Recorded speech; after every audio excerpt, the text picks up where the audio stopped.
এই বইটিকে আমরা সকলেই কম বেশি চিনি।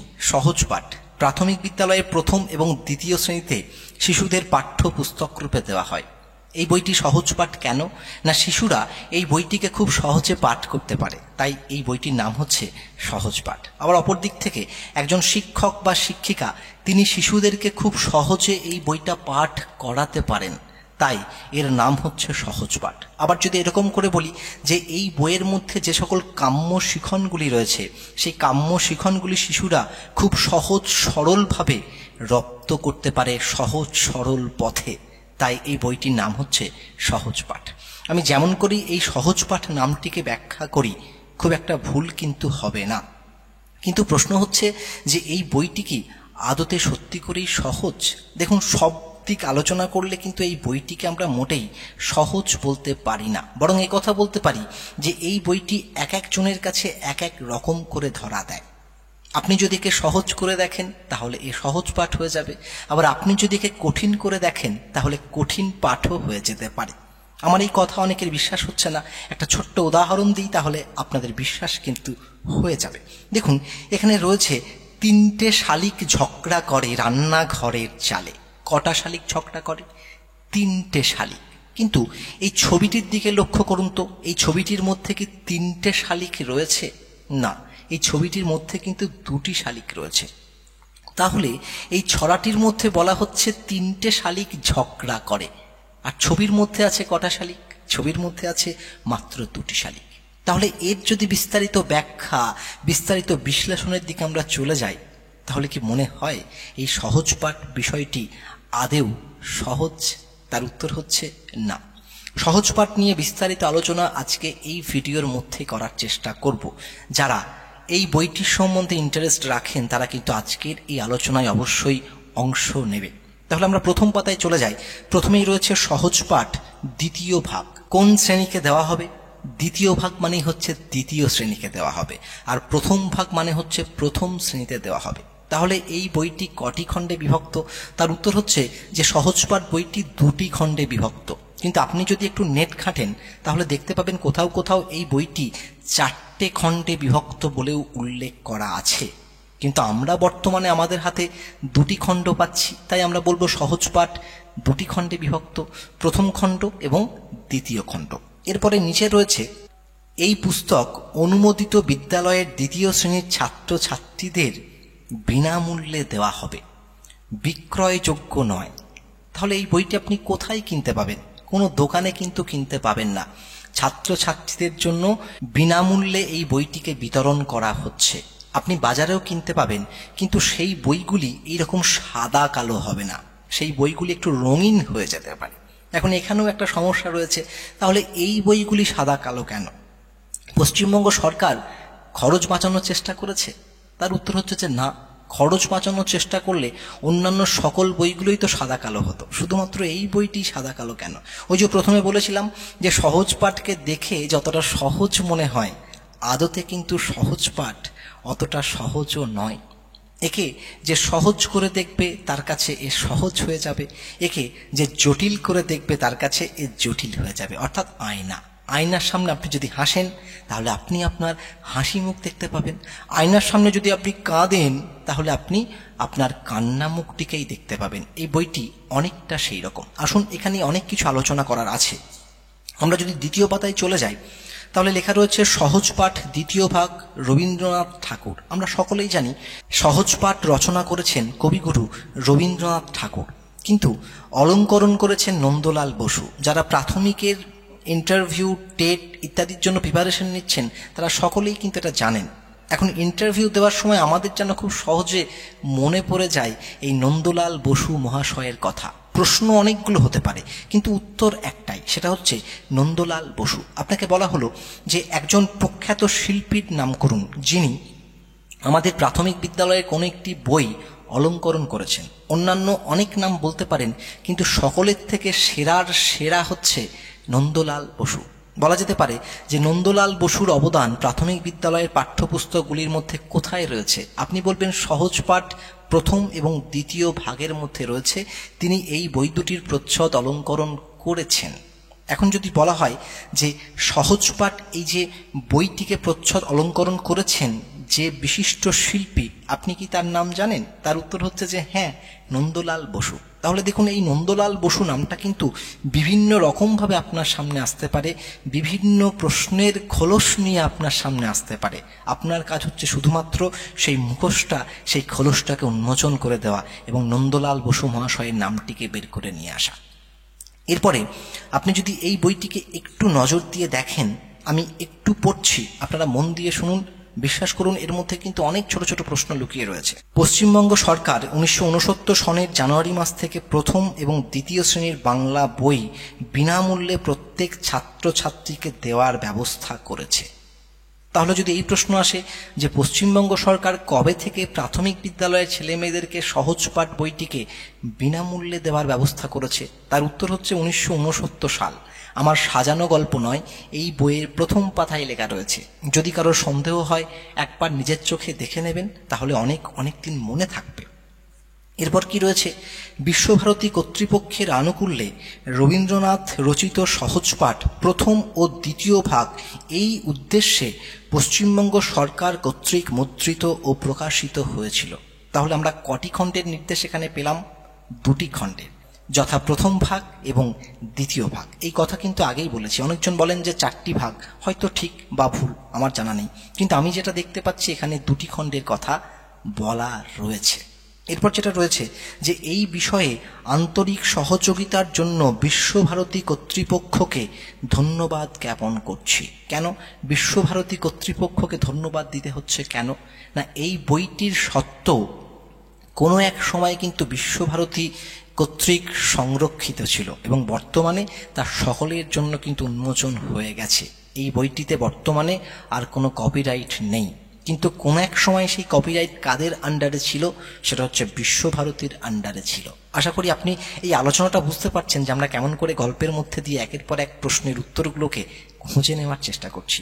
বেশ, পরের লাইনে যাচ্ছি না, তারপরে শেষ যে প্যারা রয়েছে সেখানে যাই, একটা অত্যন্ত গুরুত্বপূর্ণ প্রশ্নের উত্তর খুঁজে পেয়ে যাব। ওই যে বলেছিলাম যে সহজপাঠ বইটি কেন অতটাও সহজ নয়, একটু কঠিনও আছে। এই যে সাদা কালো ছবি, তো এখন প্রশ্ন হচ্ছে এই সাদা কালো ছবিগুলো কেন?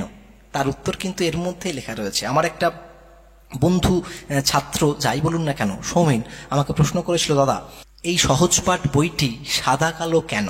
আমি তাকে হোয়াটসঅ্যাপ উত্তর দিয়েছি যে প্রথম পাতায় দেখে নাও। দেখি কি আছে প্রথম পাতায়। প্রথম পাতায় রয়েছে সহজপাঠ দ্বিতীয় ভাগ বইটির আকার, বিন্যাস ও উপস্থাপনায় বিশ্বভারতী সংস্করণকে অনুসরণ করা হয়েছে। মনে রাখতে হবে, বর্তমান বিশ্বভারতী সংস্করণটি রবীন্দ্র পরিকল্পিত অবয়ব। তাহলে আমরা এই যে সংস্করণটিকে দেখতে পাচ্ছি, এই সংস্করণটি কবিগুরু রবীন্দ্রনাথ ঠাকুরের নিজস্ব পরিকল্পনার ফসল এবং তিনি এই অবয়বটিকে নিজে পরিকল্পনা করেছেন। পরবর্তীতে কি আছে? সার্ধ শতবর্ষ পূর্তির কালে রবীন্দ্রনাথ ঠাকুর পরিকল্পিত অবয়বে ফিরে যাওয়ার মাধ্যমে আমরা এই মহামতি স্রষ্টাকে প্রণাম জানাচ্ছি। তাহলে সার্ধ শতবর্ষে আমাদের বিশ্বকবি রবীন্দ্রনাথ ঠাকুর মহাশয়কে যথাযোগ্য সম্মান প্রদর্শন করার জন্য আমাদের প্রাথমিক শিক্ষা পর্ষদ তারা এই বইটিকে সাদা কালো আকারে ছাপিয়েছে। যেমন কবিগুরু নিজে নির্মাণ করে গিয়েছিলেন, হুবাহু সেই একই রূপ দেওয়ার চেষ্টা করা হয়েছে। তাহলে শুধুমাত্র পয়সা বাঁচানোর জন্য নয়, এখানে কবিগুরুকে সম্মান প্রদর্শন করার জন্য তিনি যেমন করে এই বইটিকে রচনা করে গেছেন, যেমন করে সাজিয়ে গেছেন, যেমন করে পরিকল্পনা করে গেছেন, আমরাও কিন্তু ঠিক তেমন করেই এই বইটিকে ছাত্রছাত্রীদের সামনে তুলে ধরছি। এর একটি অন্য কারণও আছে। দেখুন, অন্য একটি কারণ, ওই যে বলেছিলাম যে সহজ পাঠ কিন্তু আদতে অতটা সহজও নয়, এর মধ্যে কিন্তু অনেক জটিল বিষয় রয়েছে। আপনি যেমন করে সহজ পাঠকে দেখবেন, সহজ পাঠ ঠিক তেমন করে আপনার সামনে ধরা দেবে।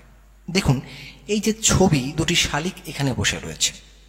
এখন কোন একটা শিশু এই বইটিকে পেল এবং কিছু রং পেন্সিল দিয়ে এই শালিক দুটিকে নিজের মতো এঁকে নিল। তাহলে এই ছবিটা কিন্তু এখনো সম্পূর্ণ নয়। কখন সম্পূর্ণ হবে? যখন একজন শিশু তার মনের রং দিয়ে, মনের মাধুরী দিয়ে এই ছবিগুলোকে রঙিন করে তুলবে। তাহলে দেখুন, পশ্চিমবঙ্গে যদি 1,00,000 সহজ পাঠ বই বিতরণ করা হয় এবং প্রত্যেকটা শিশু তার নিজের মনের মাধুরী মিশিয়ে যদি এই ছবিগুলোকে পুনঃ অঙ্কন করে, তাহলে সেই 1,00,000 বই কিন্তু 1,00,000 রকম হয়ে যাবে। কোনো একটি বইয়ের সঙ্গে অন্য একটি বই কিন্তু মিলবে না, এবং একজন শিশু তার সহজ পাঠকে নিজের মতো করে অলংকরণ করে নেবে, সাজিয়ে নেবে। এখানেই হচ্ছে সহজ পাঠের বিশেষত্ব, যে অন্যান্য সকল পাঠগুলি কিন্তু একই রকম, কিন্তু সহজ পাঠের প্রত্যেকটি পাঠ্য, প্রত্যেকটি বই তার নিজস্ব সত্তায় দাঁড়িয়ে রয়েছে।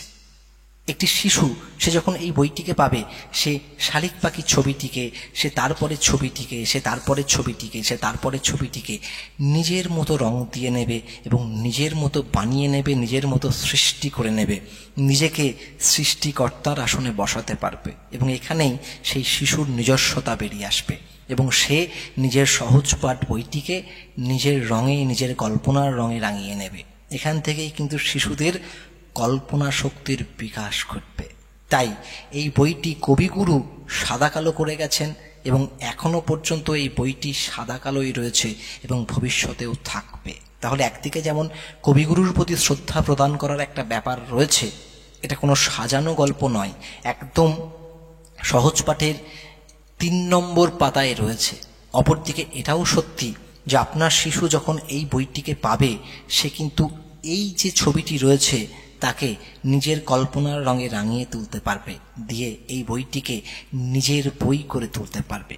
তাহলে এই সকল বৈশিষ্ট্যগুলোই কিন্তু সহজ পাঠের মধ্যে লুকিয়ে রয়েছে, যেগুলো আস্তে আস্তে একটা শিশুর কাছে উন্মোচিত হবে। একজন শিশুর কাছে আস্তে আস্তে এই বইটি ধরা দেবে এবং তার পরম আত্মীয় হয়ে উঠবে। তাহলে দেখুন, এই যে ছোট্ট ছোট্ট আলোচনা, এই ছোট্ট ছোট্ট আলোচনার মধ্যেই কিন্তু অনেক অনেক অনেক গুরুত্বপূর্ণ বিষয় লুকিয়ে রয়েছে। দেখুন কি সুন্দর শিল্প সৃষ্টি। সেদিন ভোরে দেখি উঠে, বৃষ্টি বাদল গেছে ছুটে, রোদ উঠেছে ঝিলমিলিয়ে বাঁশের ডালে ডালে।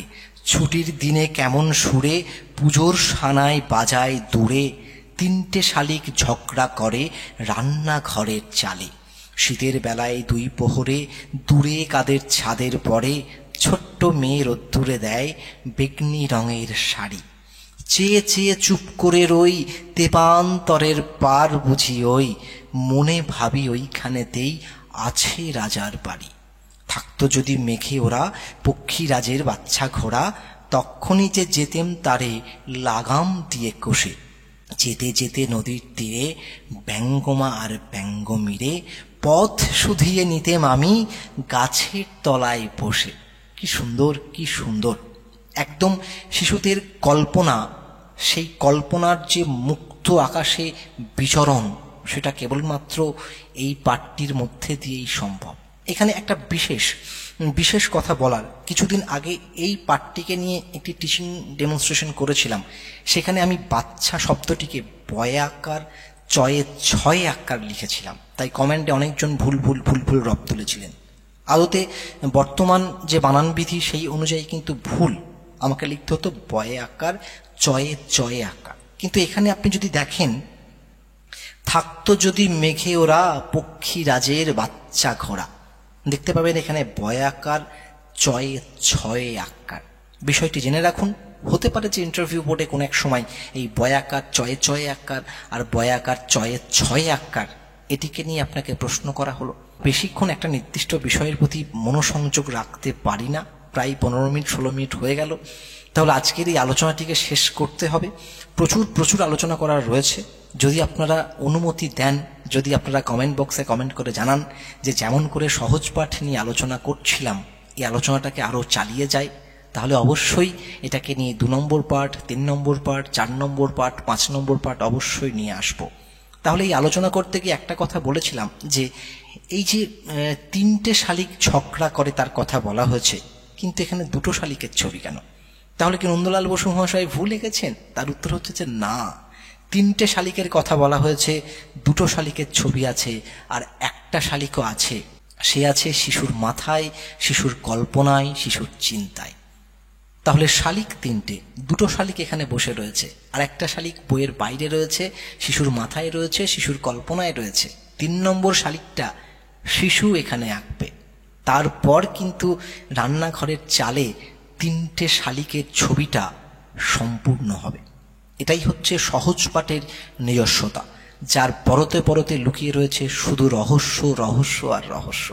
এই রহস্যকে উন্মোচন করার যদি আপনারা আমাকে সুযোগ দেন, আপনারা যদি এই সিরিজটাকে পছন্দ করেন, এই ভিডিওগুলোকে পছন্দ করেন, তাহলে সহজ পাঠের খুঁটিনাটি যা কিছু আছে সব কিছু এনে আপনাদের সামনে হাজির করব।